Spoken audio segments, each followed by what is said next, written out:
Crypto का क्या feature है इंडिया में? इंडिया में फिलहाल क्रिप्टो का इतना फ्यूचर नहीं है। क्रिप्टो से क्या हो गया था, इंडिया में टेररिज्म फंड होना स्टार्ट हो गया था। भाई पापा बोलते रहते थे कुछ बिजनेस ढूंढ ले, कुछ कर ले। तो एक दिन गुस्से में ऐसे ही मैंने बोल दिया, पापा क्या बिजनेस करूं? How did you make that profitable? Profitable कैसे बनाया फिर? वेंडर्स ऑप्टिमाइज करे। मैंने लेस का वेंडर बनाया, पेप्सिको को वेंडर बनाया, कोका कोला को वेंडर बनाया। आज के हमारे पॉडकास्ट के गेस्ट है मिस्टर चिराग अग्रवाल, जिन्होंने कॉलेज में रहकर काफ़ी सारे बिजनेसेस स्टार्ट किए। उनमें से कुछ बिजनेसेस उनके फेल भी हुए। उन फेलियर से सीख करके उन्होंने एक बिजनेस स्टार्ट किया in the third year of college that is become successful right now, जिसका टर्नओवर आज 75 lakhs अ ईयर है। तो ये सारी चीज़ें उन्होंने कॉलेज में कैसे की, वो सारी चीज़ें हमने डिस्कस करी है इस पॉडकास्ट के अंदर। So please listen this video till the end and share this video with your friends who wants to start the business in the college. So let's enjoy the podcast. From the starting majority अगर देखा जाए तो college में this is something कि कोई इतना बड़ा step लेता नहीं है, फंडिंग भी नहीं मिलती है, राइट?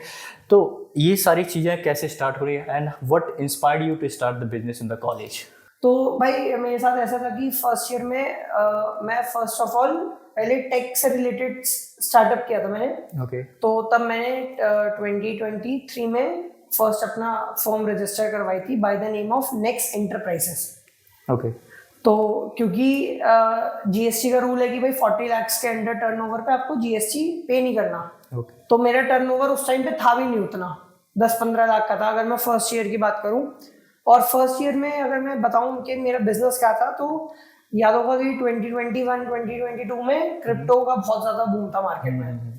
ग्राफिक कार्ड्स के प्राइसेस काफ़ी ज़्यादा हो गए थे। क्रिप्टो माइनिंग एक नई टर्म इंडिया में लॉन्च हुई थी। तो बस लॉन्च हुई थी, तो मेरे कुछ फ्रेंड्स थे जो मेरे से काफ़ी बड़े भी थे, प्लस वो एक सर्वर ग्रेड माइनिंग सेटअप भी लगाते थे। तो उनसे मेरे को काफ़ी नॉलेज मिली कि भाई क्रिप्टो माइनिंग कैसे कर सकते हैं और क्या क्या रिक्वायर्ड होता है। तो मैंने पहले हार्डवेयर नॉलेज ली उनसे, कंप्यूटर की कंप्लीट। और अगर मैं बात करूँ तो भाई फर्स्ट ईयर जब मेरा कॉलेज में स्टार्ट हुआ, तब मैं एक सिंपल और प्रोफेशनल ट्रेडर था। और मैं सिर्फ और सिर्फ क्रिप्टो में ट्रेड करता था बाइनेंस के ऊपर। तब वजीरेक्स था बाइनेंस का इंडियन सब्सिडरी, जो इंडिया में पहले लॉन्च हुआ था, सबसे पहले क्रिप्टो प्लेटफॉर्म। उसको यूज करता था, उस पर थोड़ी बहुत ट्रेडिंग करी। बट उस टाइम में मैंने सेल नहीं करा था कुछ भी, अगर जो भी मेरे क्रिप्टो थे, क्योंकि तब लीगल था इलीगल था इसका कोई गवर्नमेंट प्रूफ नहीं था फिलहाल।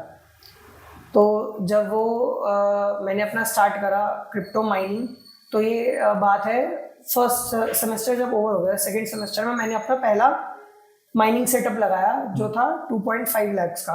ओके। और तो जो पैसा आपने लगाया था that was from the home या फिर आपने खुद ट्रेडिंग के थ्रू? नहीं, वो पैसा घर से था। अगर मैं फर्स्ट ईयर ट्रेडिंग की बात करूँ, फर्स्ट सेमेस्टर में जो मैंने कमाया होगा it was around 1.8 lakh. Okay. तो the majority of the money you put from your? हाँ, 1.8 लाख जो था वो इनकम थी, कैपिटल नहीं था। ओके। कैपिटल सेपरेट था जो रिटर्न कर चुका था मैं घर वालों को। बट अगर बात करूं तो 2.5 लाख एग्जैक्ट अमाउंट था, जिसमें मेरे 2 ग्राफिक कार्ड मदरबोर्ड आए थे। वो सेटअप मुझे आज भी याद है, क्योंकि वो फर्स्ट था। और थोड़ा यार फाइनेंशियल क्राइसिस था उस टाइम पे घर में, 2021 के टाइम पे, क्योंकि तब मेरी मदर की भी जॉब हट गई थी। तब एक वो सेपरेट बर्डन था कि जो इंसान 1 लाख रुपए कमा रहा हो, उसकी इनकम बंद हो जाए तो सपोर्ट करना टफ होता है। और इस पीयर प्रेशर में मैंने अपने पापा से उनका क्रेडिट कार्ड मांगा था कि पापा अपना क्रेडिट कार्ड दो, मुझे ये करना है। और 1 हफ्ता मुझे लगा ये उनको बोलने में, क्योंकि भाई पता है घर की स्थिति है, तो मैं क्या ही बोल सकता हूँ।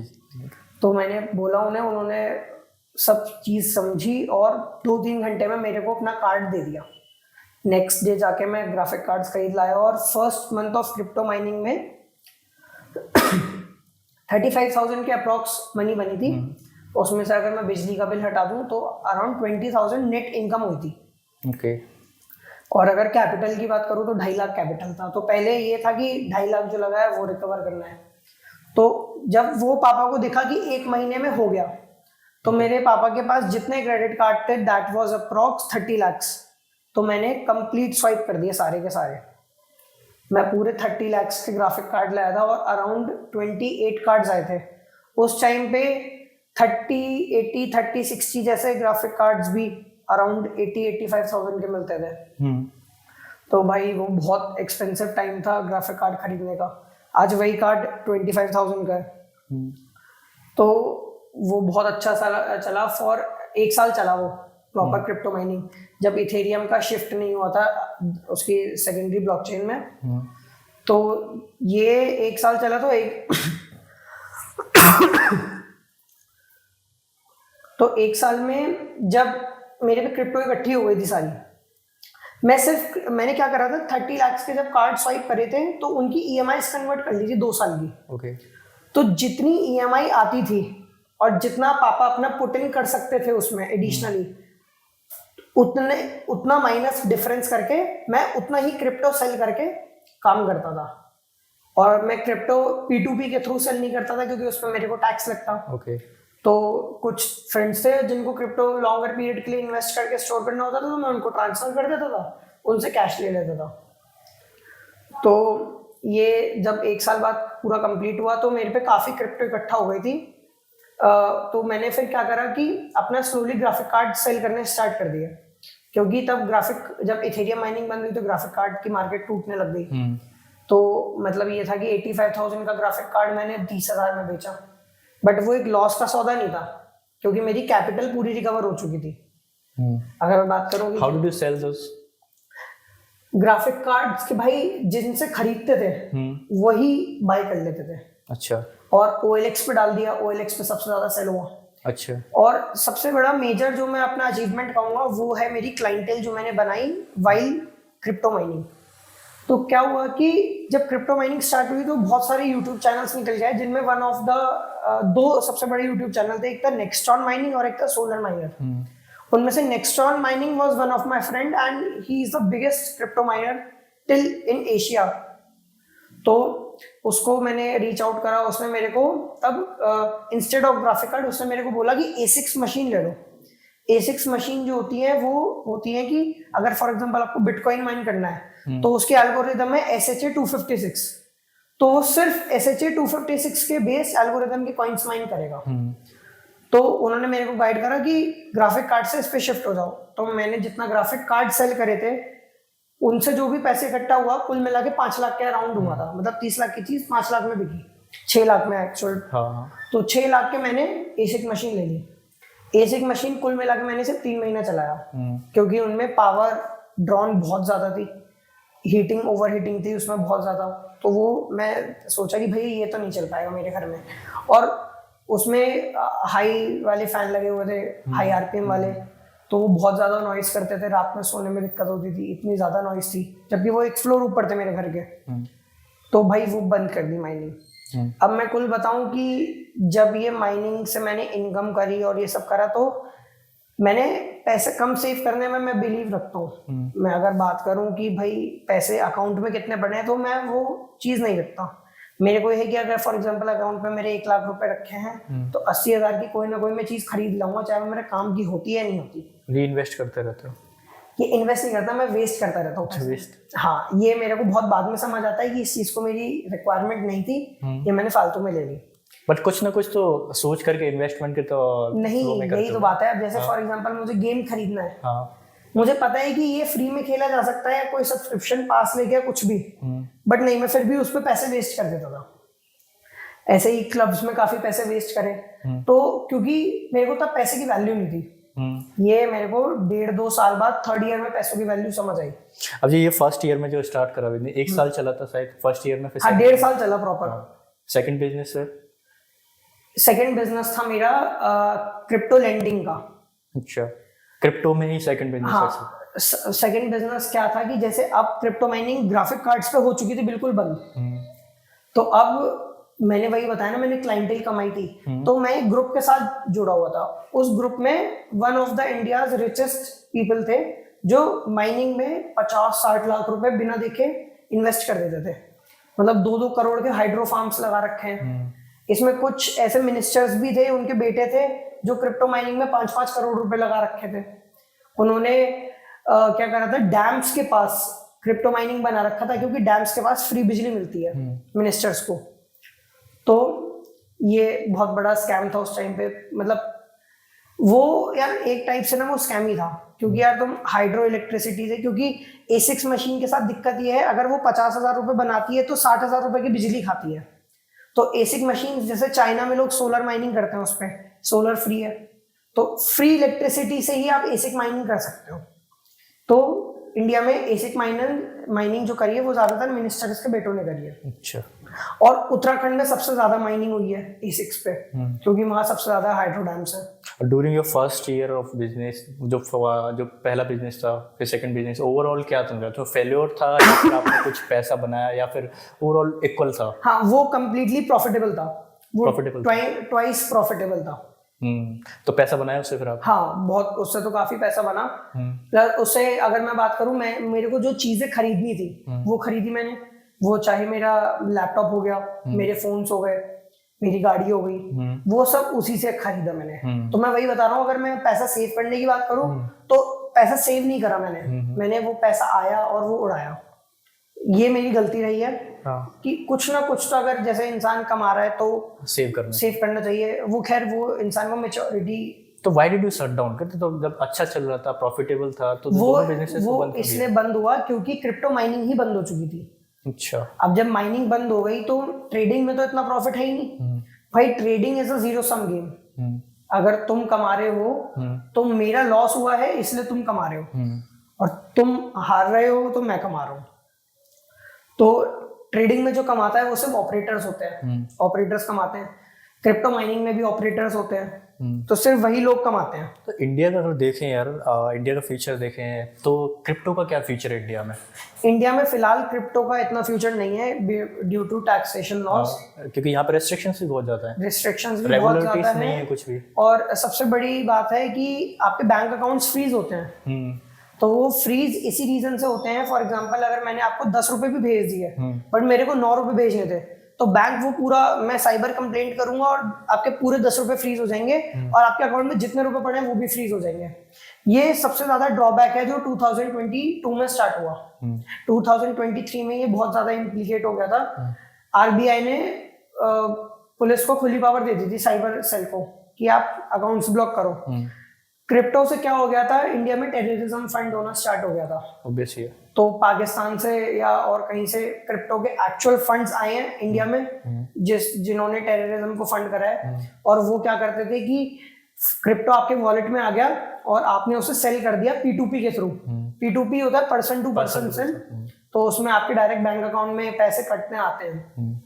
अब क्या था, वो क्रिप्टो ट्रांसफर होने के बाद, मतलब हमारी क्रिप्टो उन पे पहुंच गई, उनके पैसे हम पे आ गए, तो वो साइबर क्राइम में रिपोर्ट कर देते कि ये मेरे साथ फ्रॉड हो गया, मेरे पैसे गलती से चले गए। अब क्योंकि इंडिया ने क्रिप्टो को लीगल टेंडर नहीं दिया था, सिर्फ उसकी इनकम को लीगल माना था कि वो इनकम लीगल है, बट ये नहीं डिक्लेयर करा कि वो सोर्स ऑफ इनकम लीगल है। तो बैंक ने ये माना ही, मतलब साइबर सेल ने ये माना ही नहीं कि आपने क्रिप्टो बेची और वो क्रिप्टो से पैसे आए।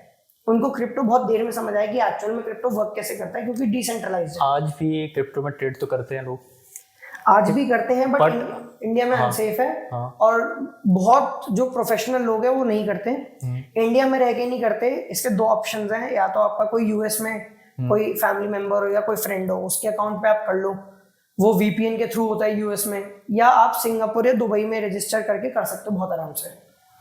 आप इंडिया में तो कर रहे हो तो बहुत बड़ी बेवकूफी आज के टाइम पे। ओवरऑल क्या लगता है इन द फ्यूचर इंडिया में क्या है सीन? इंडिया में फिलहाल क्रिप्टो का कोई फ्यूचर नहीं है, जितना मैंने ऑब्जर्व करा और जितना मैं कर चुका था।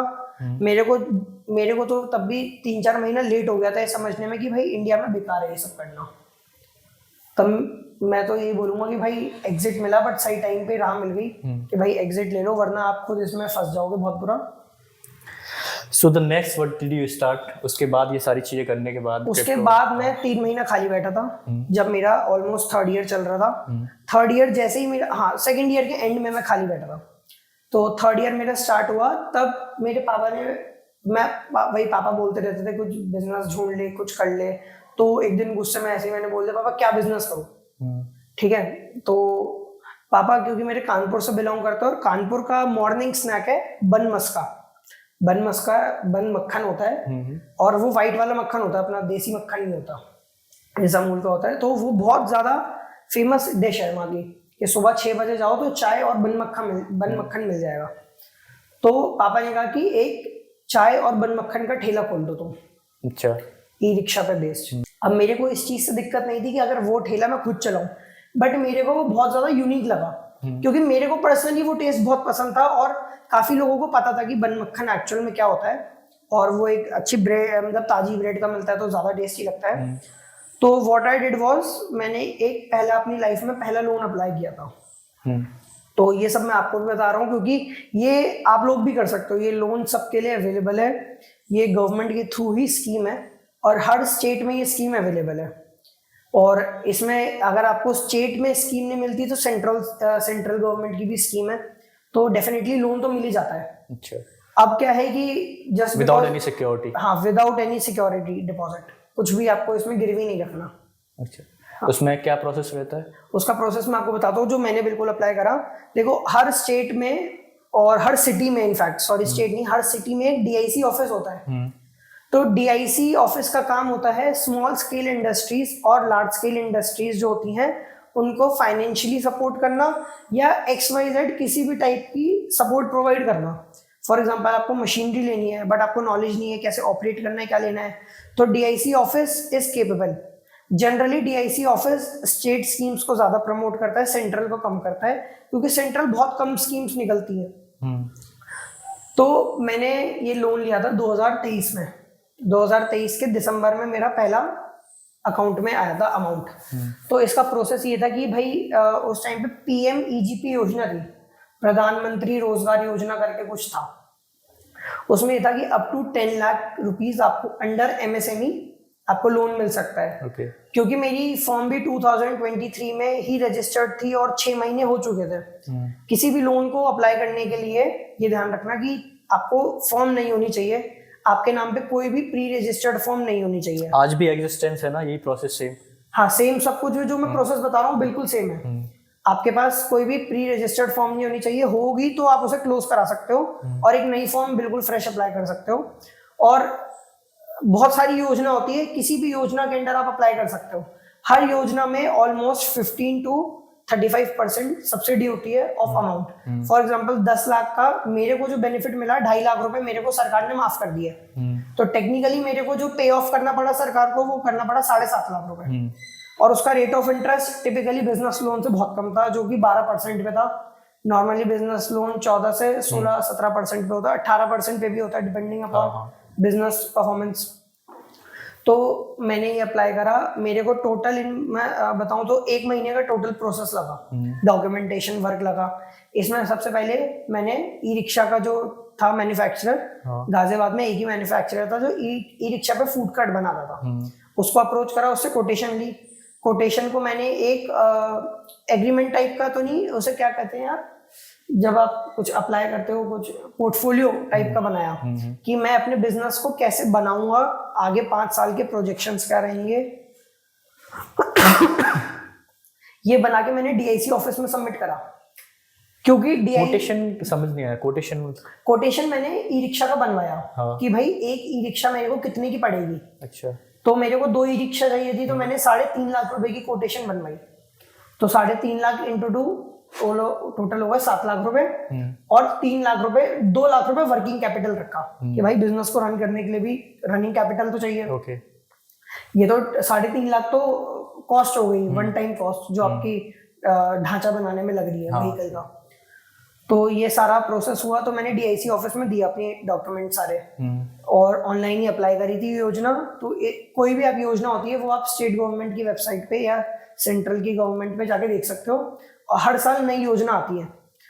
इस बार जैसे इस साल 5 करोड़ तक की योजना है सरकार की, जिसमें आपको लैंड भी मिल सकता है, बहुत चीजें होती हैं, आपको बहुत कम रेट ऑफ इंटरेस्ट पे मिल सकता है। अब जैसे मेरे को 12% भी जो रेट ऑफ इंटरेस्ट मिला था उसमें 4% गवर्नमेंट ही पे कर रही थी इंटरेस्ट, 4% उसमें भी माफ था। फिर उसके बाद ये कंटिन्यू चला, फिर आपने क्या करा? ये जब मेरा कंटिन्यू, मैंने बताऊं तो ये सिर्फ 6 महीने चला बिजनेस, क्योंकि विंटर में स्टार्ट करा था। और चाय और बन मक्खा का बिजनेस बहुत बढ़िया चला। बन मक्खन का बिजनेस, इसमें मतलब मेरा मंथली 40-50 हज़ार रुपये बन जाता था। बट उस टाइम पे मैं इतना खुश नहीं था। प्रॉफिटेबिलिटी था 40-50? हाँ, 40-50 जो था वो नेट प्रॉफिटेबल मार्जिन था, मतलब इतना मेरे को घर में बचता था। तब मैंने एक लड़का भी रख रखा था, क्योंकि भाई उस टाइम पे ऑब्वियसली कॉलेज चल रहा था। मैं जरूर शाम को जब घर जाता था तो भाई शाम को ही मेरी 4-5 बजे वो कार्ट लगती थी मेरे लोकल एरिया में। तो भाई अपना बिजनेस चलाना है, तो क्योंकि वो टेस्ट मैंने ही डेवलप करा था अपनी कार्ट पे, तो मैं प्रॉपर शाम को टाइम देता था कार्ट पे, रिगार्डलेस की पब्लिक क्या सोच रही है कि भाई एक बीटेक स्टूडेंट चाय और बन मक्खन हाँ, बेच रहा ये है। इस चीज के बारे में मेरे को बट बताना। ये बहुत ज्यादा लोगों को इम्प्रेसिव लगा। लोगों ने इस चीज को नोटिस नहीं करा कि जस्ट बिकॉज एक थर्ड ईयर स्टूडेंट है, बट इस चीज को कि जो टेस्ट कानपुर में है वो सेम टू सेम टेस्ट यहाँ मिल रहा था। ओके। मतलब वैसी चाय जो मैं बनाता था वो एक हर चीज नाप के और प्रॉपर होती थी, तो वो एक इक्वल टेस्ट आता था चाहे वो 1000 बार बने। और इन सब चीजों में मतलब पेरेंट्स सपोर्टिव थे? हाँ, मेरे पेरेंट्स तो बहुत सपोर्टिव थे। क्योंकि सोसाइटी बेस पे अगर देखा जाए ना, तो लोग ऐसा सोचते हैं, ऐसा नहीं सोचता है कि आपका लड़का या ना बीटेक कर रहा है एंड देन बिजनेस भी इसमें स्टार्ट कर वो रहा है, तो इसलिए भी ऐसा था कुछ कि मेरे घर माइंडसेट वालों नहीं को रहा। पता था कि भाई मेरे को बिजनेस ही करना है आगे जाके भी, कि कुछ ना कुछ करूंगा तो बिजनेस ही करूंगा, मेरे से जॉब तो नहीं होने वाली। क्योंकि थोड़ा एंगर इश्यूज से रिलेटेड भी है, शॉर्ट टेम्परनेस भी है मेरे में, जो कि अब मैंने बहुत कंट्रोल कर लिया, बट पहले मैं बहुत शॉर्ट टेम्पर था, छोटी छोटी यूजलेस बातों पे गुस्सा आता था जो नहीं आना चाहिए था। बट मैं बताऊं तो एक्चुअली मेरे फादर का ही आइडिया था कि तुम ये करो, तो भाई यही मैं बोलूंगा कि मेरी लाइफ का टर्निंग पॉइंट ये था कि एक स्टेबल बिजनेस, तो मंथली ईएमआई आती थी 25,000 पूरे लोन की, तो इसमें 2.5 लाख ओडी थी और 6.5 लाख का प्रिंसिपल लोन था। उसके अपनी ईएमआई बन के आती थी, वो ईएमआई में मंथली पे कर देता था। तो फिर उसका फिर क्या हुआ जो बिजनेस आपने स्टार्ट करा, जो 3 महीने में बताया, शट डाउन कैसे हुआ? हाँ, तो ये इसके बाद क्या हुआ, जब ये अराउंड फरवरी की बात है, फरवरी में मेरे एक तो आई एम ग्लैड कि मेरे नेबर्स बहुत अच्छे हैं, तो मेरे घर के सामने जो भैया भाभी रहते थे, तो भैया तो गुड़गांव में एक एमएनसी में जॉब करते थे और भाभी भी एमएनसी में जॉब करती थी। तो भाभी वर्क करती थी डॉइचबान के लिए। तो डॉइचबान इज द जर्मन रेलवेज, जैसे इंडियन रेलवेज है वैसे जर्मनी की रेलवेज है डॉइचबान, डीबी। तो तब आपने सुना होगा Delhi to Meerut RRTS line बनी है, जो इंडिया की first high speed rail network है, जिसकी स्पीड 160 किलोमीटर पर आ रहा है। तो भाभी उस कंपनी में काम करती थी। तो बेसिकली वो दो कंपनी है, एक है एनसीआरटीसी जो है national capital region transport corporation, जो एनसीआर को कनेक्ट करता है हाई स्पीड रेल नेटवर्क से। तो इसने बेसिकली प्रपोज करा इंडिया में सेंट्रल गवर्नमेंट ने कि मेरठ से दिल्ली के लिए हम बनाते हैं हाई स्पीड रेल नेटवर्क, और इसका टेंडर जब ओपन हुआ था तो डीबी ने टेंडर जीत लिया। इसमें बहुत सारी थी, डीएमआरसी थी, बैंगलोर मेट्रो थी, तो ये सब हार गए। तो डॉइचबान ने ये जीत लिया क्योंकि डीएमआरसी के हाफ रेट पे इन्होंने बिड करा था। तो ऑपरेशंस का सारा ठेका मिल गया डीबी को। अब पहले उस टाइम पे गाजियाबाद स्टेशन ओपन हुआ था, ये बात मैं एग्जैक्टली बता रहा हूँ 2024 फरवरी की। तो 2024 फरवरी में जब पहला गाजियाबाद का स्टेशन ओपन हुआ तो विंटर कार्निवल चल रहा था उस टाइम पे। तो डीबी ने जस्ट कि लोग स्टेशन से ट्रैवल करे, काफी लोग जाने कि भाई स्टेशन बिल्कुल इंटरनेशनल स्टैंडर्ड्स का बना है, मतलब इतनी क्लीननेस है जो कहीं देखी नहीं होगी, और ये टेक्नोलॉजी इंडिया में ही डेवलप इंडिजिनियसली। तो एल्स्टॉम ने ट्रेन बनाई, सारा डिजाइन इंडियन है, हर चीज इंडियन है। तो इसको प्रमोट करने के लिए उन्होंने एक कार्निवल रखा जिसमें उन्होंने फूड वेंडर्स और फूड कार्ट वेंडर्स को इनवाइट करा कि आप आओ यहाँ ट्रैवल करेंगे लोग, आप लोग आओगे तब लोग स्टेशन के बारे में जानेंगे, ट्रैवल करेंगे। तो उन्हीं के पार्किंग कंपाउंड में, बहुत बड़ा पार्किंग कंपाउंड था, उसी में उन्होंने कार्निवल रखा। तो भाभी ने मेरे को बोला कि चिराग तुम भी अपना फूड कार्ट उसमें लगा लो, काफी अच्छा चलेगा। तो मैंने एक आध दिन सोचा, मैंने कहा यार क्यों लगाऊं, बहुत गाजियाबाद मतलब स्टेशन थोड़ा दूर है, आरआरटीएस स्टेशन की बात कर रहा हूँ गाइस मैं, तो वो थोड़ा दूर पड़ेगा, मैं डेली कार्ट अप डाउन कैसे करूंगा। तो भाभी ने एश्योरेंस दी कि कार्ट तुम वही पार्क कर सकते हो, डेली अप डाउन करने की जरूरत नहीं है। तो मैंने ओके कर दिया। तो जस्ट बिकॉज मेरे कार्ट पे एक्सट्रीम हाइजीन और मेरे पे इनफैक्ट फूड लाइसेंस था, जो कि एक गवर्नमेंट मैंडेटरी है कि फूड कार्ट वेंडर्स पे भी होना चाहिए, और लोगों को लगता है सिंपल फूड लाइसेंस होता है, नहीं, हॉकर्स लाइसेंस बनता है इसके लिए, जो एक सेपरेट लाइसेंस होता है और यही मैंडेटरी होता है। तो मैंने ये रखा, और स्टेशन पे जो डीबी की खुद की स्टाफ था वो लोग आके खाए मेरे कार्ट पे, और मेरे कार्ट पे मतलब सैंडविचेस थे, सब कुछ थे, बट सबसे इंपॉर्टेंट चीज थी कि जो टेस्ट में दे रहा था वो नहीं था नॉर्मल, क्योंकि मैं खुद एक फूडी हूँ तो मेरे को बहुत अच्छा खाना बनाना भी आता है और खाने के बारे में ज्ञान भी है कि भाई इन सॉसेस को मिक्स करेंगे तो कैसा सॉस बनेगा। Okay. तंदूरी सॉस मैं खुद खरीदने की जगह खुद की तंदूरी सॉस बनाता था, अलग अलग मेयों को मिक्स करके, और एक तंदूर का खुद का वो बनता है जैसे प्याज टमाटर को खुद वैसे रोस्ट करके, तो वो यूनिक टेस्ट बिल्ड करा मैंने। और तब डेवी कंपनी ने मेरे को अप्रोच करा कि आप इतना अच्छा अपना फूड कार्ट चलाते हो तो क्या आप, हमारी एक डिपो है, आप क्या उसमें कैंटीन ऑपरेट करोगे। ओके। ये एग्जैक्टली फरवरी की बात है, 15 फरवरी की, ईयर 2024। तब मैं पहुंच गया उनके ऑफिस INA में। फर्स्ट मेरी मीटिंग हुई, बढ़िया सूट वूट पहन के गया मैं, दिखना चाहिए हाँ प्रोफेशनल बंदा हूं मैं। तब मैंने उनको प्रपोज्ड मेन्यू दिया कि कैंटीन में हम क्या क्या देंगे। जैसे उन्होंने मेरे को एक शर्त रखी कि हम आपसे कैंटीन का कोई फीस नहीं लेंगे, आपको हम फ्री इलेक्ट्रिसिटी प्रोवाइड करेंगे, आपकी गैस आपको खुद लानी पड़ेगी, सिलेंडर्स आपको खुद लाने पड़ेंगे, और कैंटीन में सारे बर्तन सब उन्हीं के प्रोवाइड करे हुए थे क्योंकि कमर्शियल कैंटीन थी। Okay. और ऑफिस कैंटीन जितनी भी होती है जनरली ऑफिस में सब कुछ प्री इंस्टॉल्ड होता है बाय आर्किटेक्ट। तो आपको क्या करना था उसमें? सिर्फ मेरे को उनकी कैंटीन ऑलरेडी रन करनी थी। ओके। अब और जो अपना फूड टेस्ट था वो लाना था, राइट? मतलब उनके डेली थाली सिस्टम थे, उनके एम्प्लॉइज थे, तो मेरे को एक रफ उन्होंने आइडिया दी कि भाई 40-50 लोग एम्प्लॉय खाना खाते हैं। तो तब मैंने पूछा कि आप मेरे को क्यों दे रहे हो और ऑप्शंस क्यों नहीं आपके पास। तो उन्होंने वही बोला कि एक तो फर्स्ट ऑफ ऑल मेरा टेस्ट बहुत अच्छा है और वे ऑफ टॉकिंग और वे ऑफ मैनेजमेंट मेरा बहुत अच्छा है। ये मैं सिर्फ एक फूड कार्ट की बात बता रहा हूँ जो शायद आप लोगों ने सुना भी नहीं होगा, देखा भी नहीं होगा कि फूड कार्ट इतना यूनिकली भी ऑपरेट होता हो। तो वहीं से केटरिंग का बिजनेस स्टार्ट हाँ, वहीं से केटरिंग का बिजनेस स्टार्ट हुआ। और भाई ये तो मैं बताना चाहूंगा, ये सबसे बड़ी बात ये है कि जो ऑलरेडी वहाँ केटरिंग रन कर रहा था, he is one of the biggest caterers in Delhi, और वो DMRC की पूरी केटरिंग करता है।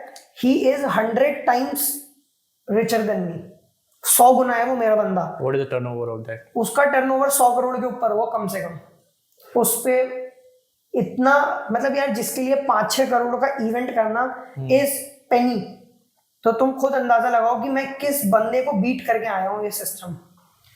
तो मैंने अपना पहला मार्च में 1 मार्च 2024 मेरे पहला डे था ऑपरेशन ऑफ कैंटीन। और जो फर्स्ट टेंडर मिला था वो टेंडर नहीं था, मैं वही तो बता रहा हूँ। अच्छा। सामने से कंपनी ने मेरे को खुद अप्रोच करा। ओके। तो वो टेंडर सिस्टम था ही नहीं। तो दुबई में इनका हेड ऑफिस था। दुबई में डिपो है जहाँ से सारी सुबह ट्रेनें ऑपरेट होती हैं, और वही हेड ऑफिस में कैंटीन थी। अब उस हेड ऑफिस में NCRTC के भी एम्प्लॉइज थे, जो गवर्नमेंट एम्प्लॉइज थे, अच्छे officers, high ranking officers, equivalent to IAS IPS, वो भी वहीं बैठते हैं। प्लस जो DB का डेली स्टाफ और जितने स्टूडेंट्स हैं जो ट्रेन रन कर रहे हैं, सब कुछ स्टाफ जितना भी है सब वहीं से ऑपरेट होता था। तो इनिशियली मैंने स्टार्ट करा तो फर्स्ट 3 months वर लॉस। अगर मैं बताऊं तो 10-15 हज़ार का लॉस था, क्योंकि इनिशियल इन्वेस्टमेंट मेरी काफ़ी लगी थी। वो इस हिसाब से थी कि भाई मेरे लिए तो नया बिजनेस था कैंटीन चलाना, तो स्टाफ कैसे मैनेज करना है, खर्चे कैसे मैनेज करने हैं, सब्जियां कहाँ से लानी है, सब करना है। तो क्या होता है ना, जब आप कोई भी बिजनेस स्टार्ट करते हो, आप पे कोई फिक्स वेंडर तो है नहीं, आपको तो जहाँ सस्ता मिल रहा है वहाँ चले जाओगे। बट मेरा ये था कि सस्ता देना है बट क्वालिटी से कॉम्प्रोमाइज़ नहीं करना, और यही रीज़न है कि मेरा कॉन्ट्रैक्ट अब 3 साल के लिए रिन्यू हुआ। ओके। तो how did you make that profitable कैसे बनाया फिर उसको? प्रॉफिटेबल ऐसे हुआ कि पहले अगर मैं बात करूं तो वहाँ 40-50 लोग खाना खाते थे। तो क्योंकि सबको ये पता था कि जो कैंटीन ऑलरेडी पहले पुराना ऑपरेट कर रहा है वो बहुत कूड़ा खाना देता है। मैं नाम नहीं लेने चाहूंगा उस बंदे का, आप खुद सर्च कर सकते हो कौन DMRC की केटरिंग करता है, बट उसका सच में बहुत बेकार था चलाने का तरीका। मतलब मेरे पे आज भी वो वीडियो पड़ी होगी शायद, जो फर्स्ट डे मैंने कैंटीन विजिट करी थी, इट वॉज कम्प्लीटली फिल्दी, बहुत बुरी हालत थी, सारी नालियाँ चौक थी, सब कुछ था, कोई क्लीनिनेस थी, मतलब मैं खुद भी उस कैंटीन में खाना नहीं खा सकता, इतनी गंदी थी। तो बिफोर ऑपरेशन 15 दिन मेरी कंपनी से ही बहस हुई कि भाई मैं कैंटीन ऑपरेट करूंगा तो I need canteen completely clean and sanitised. मेरे को सैनिटेशन रिपोर्ट चाहिए और क्लीनिनेस रिपोर्ट चाहिए सारी, तभी मैं इस कैंटीन को ऑपरेट करूंगा, जिससे बाद में कोई दिक्कत ना आए, तो लीगली मैं सेफ रहूँ। तो ये सब नॉलेज मेरे पापा ही देते हैं मेरे को कि भाई, क्योंकि वो ऑलरेडी इंडस्ट्रियल इंजीनियरिंग कर रखी है उन्होंने, तो उनको काफ़ी चीज़ों का ज्ञान है इस बारे में कि कॉर्पोरेट में चीज़ें कितनी प्रोफेशनली रन होती हैं, और उनके भी ऑफिस में खुद की कैंटीन है, तो उनके भी क्या नॉर्म्स होते हैं ऑपरेट करने के, हर चीज़। तो ये सब हुआ। तो मार्च अप्रैल मई ये 3 महीने मैंने अपना स्टाफ स्टेबल करा कि मेरे को क्या स्टाफ की कितनी रिक्वायरमेंट है, कि मेरे को तब समझ आया कि भाई 4 लोगों में 5 लोगों में कैंटीन बहुत आराम से चल सकती है। मतलब ऑपरेशंस को ऑप्टिमाइज करा। हाँ, ऑपरेशंस ऑप्टिमाइज करे, वेंडर्स ऑप्टिमाइज करे। मैंने लेस का वेंडर बनाया, पेप्सिको को वेंडर बनाया, कोको कोला को वेंडर बनाया, और ऐसा नहीं है कि सिर्फ वेंडर बनाया, उनसे एक रिलेशन बिल्ड करा जो आज मेरे को बहुत बेनिफिट देता है। आज जनरली जो कंपनी किसी को उधार पर माल नहीं देती, मेरे को 2-2, 3-3 महीने का उधार मिल जाता है। मेरे को 3-4, 5-6 लाख का माल बिना पूछे मैं उनकी डिपो से उठा लाता हूँ, बिना चालान बनवाए, कोई रिक्वायरमेंट नहीं होती। तो ये चीज़ मेरे को बेनिफिट लगा कि मेरे को जब जब रिक्वायरमेंट थी तब तक मेरे लिए वेंडर्स अवेलेबल थे, जस्ट बिकॉज वो जब पेमेंट बोलते थे मैं दे देता था, तो उनको भी मेरे से दिक्कत नहीं थी। और क्योंकि मैं लोकल का ही था, भाई मैं गोविंदपुरम से बिलोंग करता हूँ, बॉर्न एंड ब्रॉट अप भी देयर, और दुहाई इज हार्डली 4 to 6 किलोमीटर। तो जनरली सब जानते थे कि भाई गोविंदपुरम से बिलोंग करता हूँ, भाई ऐसा तो कोई दिक्कत नहीं है, कहीं भागूंगा नहीं भाई किसी का माल लेके। और सबको पता है NCRTC और DB के अंडर वर्क कर रहा हूँ ऑलरेडी ऑन अ कॉन्ट्रैक्ट, क्योंकि मेरा नेक्स्ट एंटरप्राइजेस का ऑफिशियल कॉन्ट्रैक्ट था, तो कहीं जा वैसे भी नहीं सकता था मैं। तो बहुत बढ़िया चला ये 3 महीने। जब मैंने हर चीज़ ऑप्टिमाइज कर ली तो June and July was very profitable. अब इसमें एक सेकेंड लूप आता है, वो है NCRTC का। तो NCRTC के अब भाई जब इंडिया में इतना बड़ा प्रोजेक्ट स्टार्ट हुआ है, तो काफ़ी ऐसे जैसे बैंगलोर रेलवे हो गए, पुणे रेलवेज हो गए, अलग अलग मेट्रो रेलवेज आते थे इधर और विजिट करते थे कि भाई क्या टेक्नोलॉजी यूज़ करी है, कैसे ये लोग रन कर रहे हैं। अब वो लोग आते थे तो डिपो में आते थे, तो उनका लंच होगा। अब एक स्टैंडर्ड लंच तो उनको प्रोवाइड नहीं कर सकते, उनको एक थोड़ा 5 स्टार लेवल का लंच देना है। तो इनका ना थाली सिस्टम था कि सिल्वर थाली, प्लेटिनम थाली, गोल्ड थाली। इसमें नंबर ऑफ सब्जी, नंबर ऑफ चीज़ें अलग अलग, फिर इनका अलग अलग रेट था कि पर हेड 500 रुपये, पर हेड 1100 रुपये। फिर इंटरनेशनल डेलीगेशंस आई। तो अगर मैं इन डीप ना जाके एक्सप्लेन करूँ तो मैंने मोदी जी की SPG टीम को लेके, जापानीज वर्ल्ड बैंक के CEO को लेके और US के डिप्लोमेट्स को लेके, इन सब की केटरिंग कर रखी है। ओके। और इन सब का क्रेडिबल सोर्स है मेरे पे। NCRTC is one of the भाई मेरा सोर्स। तो NCRTC में मैंने बहुत अच्छे रिलेशंस बनवाए, क्योंकि I was one of the youngest entrepreneur over there, और मैं अपनी फैमिली में भी फर्स्ट जनरेशन एंटरप्रेन्योर हूँ। बहुत लोगों को ये नहीं पता कि फर्स्ट जनरेशन और जनरेशनल एंटरप्रेन्योर क्या होता है। जब भी कोई आपको बोलता है फर्स्ट जनरेशन एंटरप्रेन्योर, मतलब अपनी फैमिली से मैं पहला एंटरप्रेन्योर हूँ। कोई बोलता है थर्ड जनरेशन, तो अपनी फैमिली का थर्ड बिजनेस। मतलब आपसे पहले किसी ने किया ना? हाँ, मेरे से पहले किसी ने बिजनेस नहीं करा। मेरे मम्मी पापा दोनों बिजनेस फैमिली से बिलोंग करते हैं, बट दोनों हमेशा जॉब में ही रहे हैं। सिर्फ मेरी मम्मी पापा हैं जो जॉब करते हैं, बाकी पूरी फैमिली जनरली 2024 से अब कितना टाइम हो गया आपको ये रन करते हुए? टेक्निकली बोलूँ तो मेरे को मार्च टू मार्च में 1 साल हो गया था। 2024 टू 2025 1 साल पूरा, और 2025 टू अब ये करंट है जो 2 साल का मेरा अब फिक्स्ड है। 2 साल में कोई नहीं हटा सकता। 2 साल में what is your turnover right now? अगर मैं फर्स्ट ईयर के टर्नओवर ऑफिशियल की बात करूं, जो ऑन बुक्स था, नहीं पहले 2023 टू 24 का बताऊंगा, वो तब था अराउंड 8 लाख के अराउंड था टोटल टर्नओवर। इसमें क्रिप्टो अर्निंग थोड़ी बहुत मिला के नहीं, जो केटरिंग का बिजनेस जो सक्सेसफुली रन कर रहा है, क्योंकि वो तो टेक का आपने छोड़ दिया था ना आई थिंक। वो 2023 में थोड़ा सा कंटिन्यू रखा था मैंने। जब मेरा ये फूड कार्ट वाला बिजनेस चल रहा था 6 महीने के लिए, जब भी चला, तो तब भी ट्रेडिंग थोड़ी बहुत कर लेता था मैं ऐसा साइड इनकम के लिए। तब मैंने जो फाइल करा था वो 8 लाख के अराउंड फाइल करा था टोटल साल का टर्नओवर। तो 8 लाख का टर्नओवर था फर्स्ट ईयर ऑफ बिजनेस में। Second of year of business में इस बार हम फाइल करेंगे तो that would be approx 50 to 60 lakhs। Okay. क्योंकि अभी फाइल नहीं करा है, अभी टाइम है काफी फाइल करने को। उसके बेसिस पे इनकम टैक्स भी बनेगा, सब बनेगा। और अभी जिस हिसाब से प्रोजेक्टेड चल रहा है इस साल का, तो होपफुली मैं 1 CR कोशिश करूंगा क्रॉस करने की। ओके।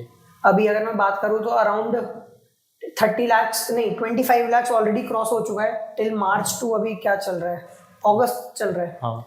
मार्च टू अगस्त 30 lakhs क्रॉस हो चुका है ऑलरेडी। अच्छा। तो इसमें यही है कि भाई बिजनेस में हम, अब क्या है कि जो भी खर्चे होते हैं इसमें, अगर मैं बात करूं इनकम की, तो एज सच इनकम नहीं करी मैंने कोई, क्योंकि जितना भी मेरे को जो भी XYZ परचेज करना होता है वो मैं अपनी बिजनेस इनकम से ही करता हूँ। तो ये बहुत लोगों को ध्यान रखना चाहिए, एक बिजनेस इनकम सेपरेट होती है और आपकी पर्सनल इनकम सेपरेट होती है। मेरी फर्म ने जो कमाया वो अलग टैक्स फाइल होता है, जो मैंने कमाया अपनी फर्म से वो अलग टैक्स फाइल होता है। तो फॉर एग्जांपल जैसे मैं इस साल का अपना जो ITR फाइल करूंगा तो that would be approx 7 to 8 lakhs। How do you make money? आप सेपरेटली कैसे बनाते हो इसमें पैसा? मैं वही एक्सप्लेन करता हूँ। फॉर एग्जांपल NCRTC के जितने भी इवेंट्स आए, जैसे मोदी जी की केटरिंग का इवेंट आया था 1 जनवरी से लेके, तो उस टाइम पे मैंने एक ही 5-6 दिन में टोटल टर्नओवर करा था 6 लाख रुपए का। तो अगर मैं बात करूँ तो 6 लाख में से नेट मेरे को बचा 3.5 लाख रुपए। तो अब वो 3.5 लाख रुपए पूरे मेरे को बचे, मतलब कि मैं जेब में रख के गया घर। तो ऐसे ही ये साइड इनकम होती है। तो कैंटीन से जो मेरे को रफली बचता है मंथली वो अराउंड 80,000 to 1 लाख रुपीज होता है। ये कंप्लीटली, ये तो फिक्स्ड इनकम कह लो आप, ये तो आप इसको डिफाइन कर लो कि इतना तो आता ही आता है। सेपरेट इनकम ये होती है जो भी NCRTC के इवेंट्स आते हैं मेरे को मंथली, अप्रॉक्स 3 से 4 लाख रुपए के आ ही जाते हैं। तो हर इवेंट में अलग प्रॉफिटेबल मार्जिन होता है, किसी में 30-40% होता है, किसी में 60-70 होता है। ये मैं नेट प्रॉफिट मार्जिन बता रहा हूँ। तो ऐसे ही चलता रहता है। तो how much do you scale, मतलब कितना स्केल करोगे इन द फ्यूचर में? अगर अभी फिलहाल जितनी ग्रोथ फ्यूचर अगर देखा जाए इसमें, तो केटरिंग में कितना स्केल अप कर सकते हैं? अगर अभी बात करूँ तो DV की एक और कैंटीन ओपन हो रही है, वो भी होपफुली मेरे को ही मिलनी है, क्योंकि जस्ट बिकॉज जब 1 साल ऑपरेशंस करने के बाद कंपनी चाहती तो मेरे को अगला 1 साल का ही कॉन्ट्रैक्ट देती, बट क्योंकि वो देवर सो मच हैप्पी कि उन्होंने मेरे को 2 साल का ऑफर करा कि आप 1 साल की जगह हम आपको 2 साल परमानेंट कर रहे हैं। 2 साल आपको टेंशन लेने की जरूरत नहीं है कि अगले साल आपको कहीं हटाना दे, कुछ ना कर दे। तो होपफुली मुझे मिलेगी एक और कैंटीन। तो फिलहाल मैं चाहूंगा कि मैं कॉर्पोरेट केटरिंग की तरफ ज्यादा जाऊं, क्योंकि ओके। तो चिराग यार, आपने इतनी सारी चीज़ें कॉलेज में कर ली, मतलब 4th ईयर तक आते अच्छा खासा बिजनेस चल रहा है और टर्नओवर भी काफ़ी अच्छा है, और फ्यूचर में भी एक 1 CR मतलब टच करने का नेक्स्ट ईयर तक प्लान है क्या? हाँ बिल्कुल, नेक्स्ट ईयर तक का प्लान है। तो जो लोग, जो स्टूडेंट्स क्या है बिजनेस करना चाहते हैं फर्स्ट ईयर में, सेकंड ईयर में, और उनके लिए क्या एडवाइस है सबसे ज़्यादा? तो गाइस मैं 2 ही एडवाइस देना चाहूँगा। First is hardcore research and development. Okay. एक बिजनेस जब मैंने स्टार्ट किया था फर्स्ट अपना फूड कार्ट वाला, तब मेरे को स्टार्ट करने में ही 3 महीने लग गए थे, हर चीज़ प्लान आउट करने में, कार्ट कहाँ लगेगी, क्या लगेगी, हर चीज़।